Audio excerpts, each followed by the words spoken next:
എടാ വണ്ടിയിലെ പോവാൻ വേണ്ടി കയ്യിൽ അങ്ങോട്ടേക്ക് നോ എൻട്രി ആണ്. അതെന്താ സംഭവം? അതുകൊണ്ടാണ് വണ്ടി അപ്പുറം പാർക്ക് ചെയ്തിട്ട് ഇങ്ങോട്ടേക്ക് നടന്നു പോകും. നമുക്ക് ബസ് സ്റ്റാൻഡിലേക്ക് പോകാം. 1000 രൂപയിൽ ഒരാൾക്ക് ഫൈന്. അതായത് ഇതേ വണ്ടിയും കൊണ്ട് അങ്ങോട്ട് പോയാലും ഇങ്ങോട്ടേക്ക് വരാം. നമ്മളിപ്പോ പോന്ന് വെച്ചാൽ വണ്ടി ഇവിടെ വെച്ചിട്ട് ബസ് സ്റ്റാൻഡിലേക്ക് പോകുന്നു, വേറെ വഴിയില്ലല്ലോ. ബസ് സ്റ്റാൻഡിൽ എന്താ പരിപാടി? ബസ് സ്റ്റാൻഡിൽ പോയിട്ട് നമുക്ക് എന്തല്ലോ പരിപാടി ഉണ്ട്, എന്നോട് പറയേണ്ട ആവശ്യമില്ല. ചായ കുടിക്കാനാ?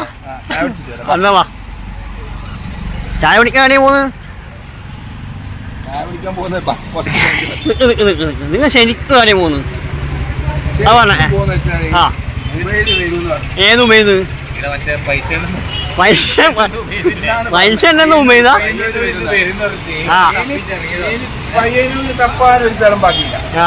ശരി.